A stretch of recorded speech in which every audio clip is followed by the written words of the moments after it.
할렐루야. 네, 우리 좌우 앞뒤에 계신 분들과 함께 인사 나누시겠습니다. 사랑합니다. 축복합니다.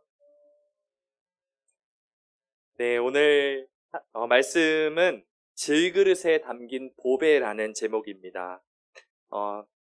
1989년, 지금으로 치면 한 약 15년 정도 전이죠.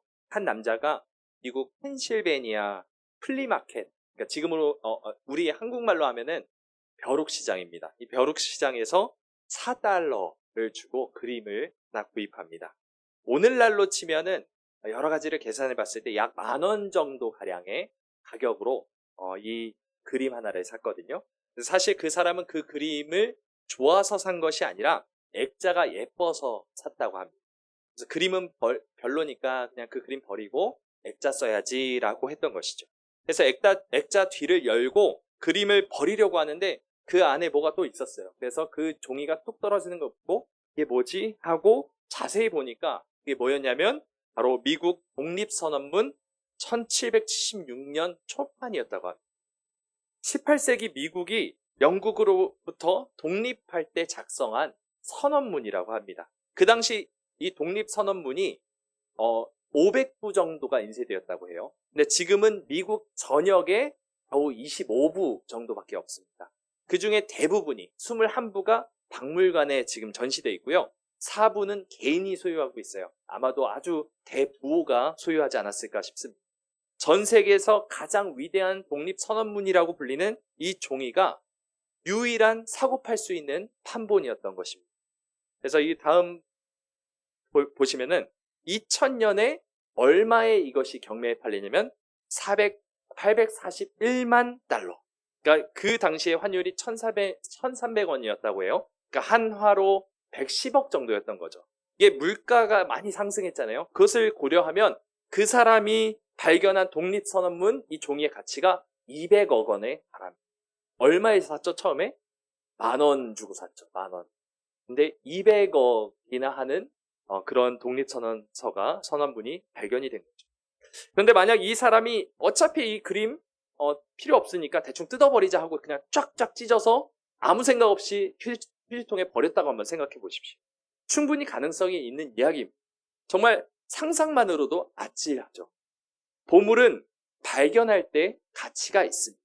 아무리 귀한 보물이라 할지라도 그것이 감추어져 있거나 그것에 대한 진가를 알지 못하고 그것을 버려버린다면 아무도 그 가치를 알아보지 못한 채 버려지는 것이죠. 그런데 오늘 본문에도 보물이 하나가 나옵니다. 우리 함께 7절 말씀을 읽어보겠습니다. 7절입니다. 우리가 이 보배를 질그릇에 가졌으니 이는 심히 큰 능력은 하나님께 있고 우리에게 있지 아니함을 알게 하려 함이라. 아멘. 여기서 보배라는 말이 나옵니다. 여기서 보배가 헬라어로 테사우로스, 그러니까 아주 값진 보물이란 뜻도 있고요. 보물 창고란 뜻도 있습니다. 그리고 보물 저장고 이런 여러 가지 그런 단어의 뜻이 있어요. 히브리어로는 뭘까요? 여러분들 아시는 단어입니다. 세불라. 네, 우리 담임 목사님께서 자주 말씀하신 그 단어죠. 아마도 잘 아시는 단어라고 생각합니다. 여기서 말하는 이 보배, 세굴라, 이것은 과연 뭘 말하는 걸까요? 바로 앞구절인 6절에 이 답이 나옵니다. 우리 함께 6절 말씀을 읽어보겠습니다. 시작! 어두운 데에 빛이 비치라 말씀하셨던 그 하나님께서 예수 그리스도의 얼굴에 있는 하나님의 영광에 아는 빛을 우리 마음에 비추셨느니라. 아멘. 이 어두운 데에 빛이 비치라 말씀하셨던 하나님, 이걸 생각하면은 떠오르는 구절이 혹시 있으신가요? 빛이 비치라, 빛이 있으라. 어디죠? 창세기 1장입니다. 여기서 하나님께서 천지를 창조하시면서 하늘과 땅을 만드시면서 빛이 있으라 하셨던 그 하나님, 즉 온 세상을 창조하신 창조주 하나님을 가리키죠. 이 흑암에 쌓여있던 이 세상 가운데 빛을 비추신 하나님께서 어디에도 지금 빛을 비추고 계시다고요? 우리의 마음에도 빛을 비추어 주셨다라고 말씀하고 있습니다. 그럼 우리 마음에 비춰진 빛은 어떤 빛이냐? 바로 예수 그리스도의 얼굴에 있는 하나님의 영광을 아는 빛이다라고 말씀하시죠.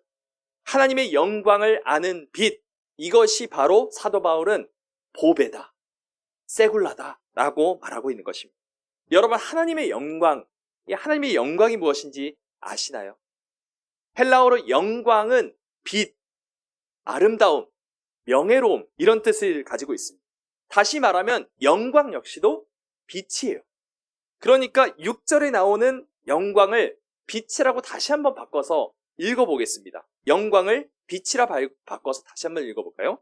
자, 6절 말씀 다 같이 한번 읽어보겠습니다. 시작. 어두운데 빛이 빛이라 말씀하셨던 그 하나님께서 예수 그리스도의 얼굴에 있는 하나님의 빛을 우리 마음에, 아는 빛을 우리 마음에 비추셨느니라. 이게 비추었다 계속 반복되고 있어요. 그러니까 지금 사도 바울은 이 빛이라는 단어를 아주 강조하고 있는 것이죠. 이 말씀은 태초에 하나님께서 빛이 있으라 하시면서 세상을 창조하신 것처럼 우리 마음에 빛이 있으라 또 말씀하시면서 새로운 마음을 창조하고 계시는 것을 말씀합니다. 그러니까 이것을 영어로 하면 new creation, 그러니까 한국말로는 새 창조라고 말합니다. 하나님은 태초에 세상을 지으시고 아담과 하와를 만드셨죠. 하지만 아담과 하와가 하나님의 말씀을 잘 순종하였나요? 그렇지 않았죠. 하나님의 말씀을 따르는 삶을 거부하고 자기 자신이 왕이 되고자 하나님을 배신합니다. 그 결과 이 세상에는 죄와 죽음과 저주와 어둠이 다시금 들이오게 됐어요. 하나님은 질서 있게 창조하셨고 그것을 구분하여 또 흑암과 빛을 구분하여 이렇게 질서 있게 창조하셨건만 다시 혼돈으로 흑암 속으로 빠져들게 된 것입니다. 하나님이 만드신 아름다운 이 세상이 인간의 죄와 반역으로 인해서 완전히 파괴되어 버린 겁니다. 하지만 파괴된 것은 이 세상뿐이 아니었죠. 하나님이 만드신 세상뿐이 아니었습니다. 인간의 마음 역시도 완전히 박살이 나버립니다. 아담이 범죄해서 에덴 동산에서 쫓겨난 후에 아담과 하와 사이에 아들 둘이 태어나죠. 누구죠? 아담과 하와의 아들 둘, 가인과, 다 아실 거라고 생각하시면 다 아시지만 대답을 안 하실 거라고 생각합니다. 이 둘 사이에 그럼 어떤 일이 일어났습니까? 기쁜 일이 일어났나요? 아니죠. 너무 비극적인 일이 일어났습니다. 살인사건이 저질러집니다. 살인이 일어난 원인이 무엇입니까? 예배 드림에 있었어요. 하나님께서 가인의 예배를 받지 않으시고 아벨의 예배만 받으셨다는 것 때문에 시기심에 휩싸인 가인이 아벨을 죽이게 된 것이죠. 하나님을 예배하는 것과 사람을 죽이는 것이 어떻게 같이 공존할 수가 있겠습니까? 이처럼 사람의 마음은 예배와 사람을 죽이는 것이 공존할 정도로 악해졌다는 것이죠. 로마서 3장 10절부터 18절의 말씀을 우리 함께 읽어봤으면 좋겠습니다. 10절부터 18절까지 제가 한 절, 여러분이 한 절 이렇게 교독하여 읽도록 하겠습니다. 기록된 바 의인은 없나니 하나도 없으며 깨닫는 자도 없고 하나님을 찾는 자도 없고 다 치우쳐 함께 무익하게 되고 선을 행하는 자는 없나니 하나도 없도다. 그들의 목구멍은 열린 무덤이요 그 혀로는 속임을 일삼으며 그 입술에는 독사의 독이 있고 그 입에는 저주와 악독이 가득하고 그 발은 피 흘리는 데에 빠른지라 파멸과 고생이 그 길에 있어. 평강의 길을 알지 못하였고 함께 읽어보겠습니다. 그들의 눈앞에 하나님을 두려워함이 없느니라 함과 같으니라. 아멘. 이것이 바로 범죄한 인간의 모습입니다. 무엇이 올바른 길인지 깨닫는 사람도 없고 선을 행하는 사람도 없습니다. 11절 말씀을 보시면 하나님을 찾는 자가 한 사람이 없다고 하고요. 또 18절의 말씀을 보시면 하나님을 두려워하는 사람도 한 사람이 없다고 합니다. 하나님의 영광, 즉 하나님의 찬란한 빛은 영영 우리에게서 가려졌고 안 못 보는 사람처럼 흑암 속에서 더듬거리면서 살 수밖에 없는 존재, 그 비참한 존재가 바로 우리가 되었다는 것입니다. 이것이 바로 우리의 모습이었습니다. 나라는 존재는 가망이 없는 존재였어요. 우리는 가만히 숨을 쉬고 있는 순간에도 머릿속으로 끊임없이 죄를 지을 수 있는 그런 능력이라고 말하면 이상하죠. 그런 아주 안 좋은 습관과 안 좋은 본능이 있습니다. 예수님은 제자들에게 이렇게 말씀하십니다. 마태복음 15장 17절부터 20절. 입으로 들어가는 모든 것은 배로 들어가서 뒤로 내버려지는 줄 알지 못하느냐. 입에서 나오는 것들은 마음에서 나오나니 이것이야말로 사람을 더럽게 하느니라. 마음에서 나오는 것은 악한 생각과 살인과 간음과 음란과 도둑질과 거짓 증언과 비방이니 이런 것들이 사람을 더럽게 하는 것이요 씻지 않은 손으로 먹는 것은 사람을 더럽게 하지 못하느니라. 아멘. 이 나의 마음으로부터 더러운 것들이 계속해서 쉴 새 없이 쏟아져 나와서 나와 내 주변 사람들을 더럽히는 것은 물론이요 내가 사는 모든 지경을 땅을 다 더럽혔다라고 성경은 말합니다. 이런 것으로 볼 때 엄밀히 따지자면 나를 포함하여 모든 사람은 존재 자체만으로 민폐덩어리라고 할 수 있죠. 어제까지 한국에서 기록적인 폭우가 내렸습니다. 아주 장기적으로 내렸죠. 그냥 장마라고 하기에는 너무 심각할 정도로 비가 계속해서 옵니다. 작년에도 그랬고요. 올해도 그렇습니다. 기록적인 폭우 때문에 여러 사람이 이 사고를 당해서 목숨을 잃었고 수많은 이재민들이 발생했습니다. 기후위기가 정말 심상치 않습니다. 이것은 우리나라뿐만 아니라 온 세상에서 동시다발적으로 일어나는 일이죠. 여러분, 이것이 자연적으로 발생한 현상입니까? 아니죠. 사람의 욕망이 빚어낸 결과입니다. 사람이 없었으면 이런 일은 일어나지 않았습니다. 기후위기뿐만 아니라 전쟁, 기근, 전염병 등 이 성경이 예언하는 이 말세의 징조는 사실 인간 스스로가 자초한 결과라고 할 수 있습니다. 하나님이 보시기에 우리는 아무 쓸모가 없을 뿐만이 아니라 오히려 하나님이 만드신 세상을 완전히 황폐하게 만드는 정말 암덩어리와도 같은 존재라 할 수 있죠. 하지만 하나님은 이런 우리를 폐기 처분하지 않으시고요. 잘라 버리지 않으시고요. 불쌍히 여기십니다. 우리를 버리지 않으시고 포기하지 않으셨고 흑암의 권세에서 우리를 건져내십니다. 우리 함께 골로새서 1장 13절 14절을 말씀 함께 읽어볼까요? 시작. 그가 우리를 흑암의 권세에서 건져내사 그의 사랑의 아들의 나라로 옮기셨으니 그 아들 안에서 우리가 속량 곧 죄사함을 얻었도다. 아멘. 이것이 바로 우리가 가지고 있는 보배, 즉 복음이며 새 창조의 역사입니다. 하나님은 부서진 우리의 마음을 새롭게 창조하셨어요. 이전에 우리는 하나님이 얼마나 빛나는 분이신지, 얼마나 아름다운 분이신지, 얼마나 명예로우시며 영광스러운 분이신지 전혀 알지 못했지만 예수 그리스도를 믿는 믿음으로 인해 이제 우리는 하나님의 얼마나 귀한 분이신지를 깨닫게 되었습니다. 그분의 찬란한 영광의 빛을 보게 되었고 이 세상이 말하는 그 어떤 것보다 하나님 한 분이 더욱더 소중하다는 것을 비로소 깨닫게 된 것입니다. 이것이 바로 하나님의 영광을 아는 빛을 우리 마음 가운데 비춰주신 것이죠. 성경은 이것을 보배라고 말합니다. 이 세상에서 가장 귀한 보물 세굴라. 다시 한번 본문 7절 말씀을 우리가 지금까지 들었던 것을 생각하며 다시 한번 읽어보겠습니다. 7절입니다. 시작. 우리가 이 보배를 질그릇에 가졌으니 이는 심히 큰 능력은 하나님께 있고 우리에게 있지 아니함을 알게 하려 함이라. 아멘. 우리가 이 보배를 가졌습니다. 그런데 어디에 가졌다 지금 말하고 있나요? 질그릇에 가졌다고 말합니다. 여기서 질그릇은 진흙으로 구워 만든 이 토기 그릇을 말합니다. 우리가 진흙으로 만든 토기 그릇 하면 떠올리는 그런 이미지가 있죠. 사실 이런 식의 코팅이 된, 유약으로 코팅되어서 반듯반듯 반짝거리는 그런 그릇을 생각하기는 합니다. 하지만 예수님 시대, 바울 시대의 질그릇 하면 어떤 모습이었냐면 바로 이런 모습이었죠. 유약으로 코팅되지 않았던, 표면을 만지면 특유의 사각거림이 느껴지는 표면이 아주 거친 그런 그릇입니다. 여러분, 이런 그릇을 지금 한번 여러분께서 쓰신다고 생각해 보십시오. 그리고 반찬에 김치를 담았다고 생각하시고 한번 내왔다고 생각을 해보세요. 그리고 나서 설거지를 합니다. 그럼 어떻게 되죠? 그 냄새를 맡아봤을 때 그 냄새가 그대로 배어있죠. 왜냐하면 그 표면에 김치 국물이 다 스며들었기 때문입니다. 이와 마찬가지로 이때 토기는 코팅이 되어 있지 않아서 어떤 영향을 주고받는 것에 아주 취약했습니다. 그래서 레위기는 이렇게 말씀하죠. 레위기 11장 33절입니다. 그것 중 어떤 것이 어느 질그릇에 떨어지면 그 속에 있는 것이 다 부정하여 지나니 너는 그 그릇을 깨뜨리라. 네, 부정한 것이 질그릇에 떨어지면 질그릇 전체가 어떻게 된다? 부정해진다. 그러니까 그 그릇 자체를 부숴서 부정함을 없애야 한다라는 말씀이죠. 질그릇은 떨어뜨리면 쉽게 깨질 뿐 아니라 쉽게 그 안에 무엇을 담느냐에 아주 쉽게 영향을 받습니다. 쉽게 깨지고 쉽게 영향을 받는 질그릇. 이 질그릇이 누구입니까? 바로 우리를 가리키죠.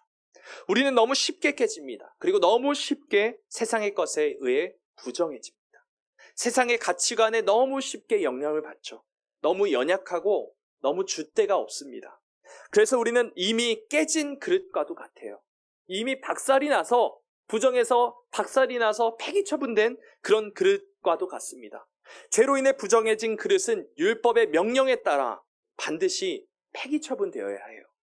우리는 다 죄로 얼룩졌기 때문에 더 이상 사용할 수 없는 반드시 깨서 버려야 하는 그릇이라는 것입니다. 여러분 혹시 킨츠기라는 말을 들어보셨어요? 킨츠기라는 공예기법이 있습니다. 한번 사진을 보여주시면 이것이 바로 킨츠기입니다. 킨츠기는 일본 말인데 킨이 금이라는 뜻이에요. 금. 우리가 말하는 골드, 금이고요. 그리고 츠기는 이어붙이다입니다. 그러니까 이 깨진 그릇을 이어붙여요. 무엇으로 이어붙이냐면 옷, 그러니까 오의 치읓 발음, 그 옷으로 이어붙입니다. 그래서 딱 붙인 후에 그 위에다가 금칠을 하는 거예요. 그래서 깨진 그릇을 복구시키는 일본의 전통 공예 기법이라고 합니다. 깨져서 못 쓰는 그릇을 다시 쓸 수 있는 그릇으로 만들 뿐 아니라 세상에 단 하나뿐인 최고의 예술 작품으로 승화시키는 것이 바로 킨츠기예요. 마치 이것처럼 하나님은 산산조각난 질그릇을 버리지 않으십니다. 그리고 한 조각 한 조각을 손수 이어붙이시고 또한 아름다운 예술 작품이 되게 하셔요. 그리고 예술 작품이 된 그 질그릇에 세상에서 가장 값비싼 보배를 담으십니다. 여러분, 이것이 하나님께서 우리에게 하신 일입니다. 앞못 보는 우리에게 빛을 비춰주셔서 하나님의 영광을 보게 하실 뿐 아니라 그 아름다운 하나님의 영광의 광채를 우리의 영혼 가운데 비춰주신 거예요. 이제 우리는 하나님이 주신 보배를 담은 질그릇으로서 그 보배가 가진 찬란한 오색 빛깔을 온 세상 가운데 비추는 존재로 하나님께서 격상시키신 겁니다. 사랑하는 여러분, 우리는 여전히 깨지기 쉽고 다른 것에 물들기 쉬운 연약한 질그릇에 불과합니다. 우리는 이 세상을 사는 동안 아마도 평생을 흔들릴지 모르겠어요. 예수님이 다시 오시는 그날, 부활의 몸을 입는 그날까지, 온전해지기 전까지는 우리는 계속해서 넘어질 것입니다. 하지만 여러분, 그렇다고 낙심하지 맙시다. 그렇게 한없이 흔들리는 우리를 하나님은 포기하지 않으십니다. 성경은 이렇게 말씀하고 있어요. 시편 37편 24절 말씀 우리 함께 읽어보겠습니다. 시작. 그는 넘어지나 아주 엎드러지지 아니함은 여호와께서 그의 손으로 붙드심이라. 아멘. 사랑하는 여러분, 지금까지 살아오시면서 얼마나 많은 문제를 겪어오셨습니까? 지금까지 살아오시면서 얼마나 힘든 일, 얼마나 어려운 일, 얼마나 슬픈 일들을 많이 경험하셨어요. 얼마나 많은 순간 하나님과 세상 사이에서 또 우왕좌왕 하셨나요? 어떤 때는 하나님 앞에서 범죄하고 넘어져서 죄책감에 파묻혀 흐느끼셨는지도 몰라요. 그로 인해서 아무리 기도의 자리로 나아가도 하나님의 임재하심이 느껴지지 않아서 푸석해진 마음 갖고 가슴 팍팍 치면서 한숨 지으셨을 때도 있으셨을 겁니다. 하지만 그럼에도 불구하고 우리가 낙심하지 않을 수 있는 이유는 하나님께서 우리를 강한 손으로 굳건히 굳세게 붙들고 계시기 때문입니다. 깨진 질그릇, 부정해진 질그릇을 폐기 처분하지 않으시고 오히려 그 그릇을 세상에 단 하나뿐인 예술작품이 되게 하시며 그 예수 그리스도라는 보배를 그 속에 담게 하신 그 하나님께, 그 분이 바로 나의 하나님이시기 때문입니다. 하나님은 연약한 우리를 통하여 하나님의 영광의 빛을 비추셔서 온 세상을 하나님의 빛으로 가득하게 하실 것입니다.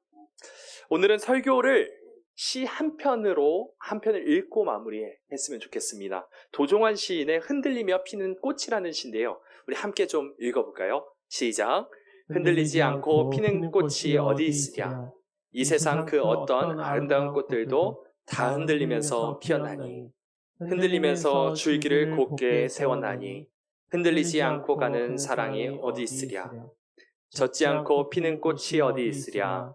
이 세상 그 어떤 빛나는 꽃들도 다 젖으며 피었나니 바람과 비에 젖으며 꽃잎 따뜻하게 피었나니 젖지 않고 가는 삶이 어디 있으랴. 네, 아멘 하고 싶으신 거 저도 합니다. 깨진 토기와 같은 우리, 이런 우리를 이어붙이시고 그 안에 하나님을 아는 영광의 빛을 담게 하신 하나님을 찬양합니다. 세상을 살면서 우리가 아무리 흔들려도 끝내 꽃을 피울 것을 우리가 기다리며 고대하며 하루하루를 주님과 함께 동행하는 저와 여러분 모두가 되시기를 주님의 이름으로 간절히 소망합니다. 아멘. 기도하시겠습니다.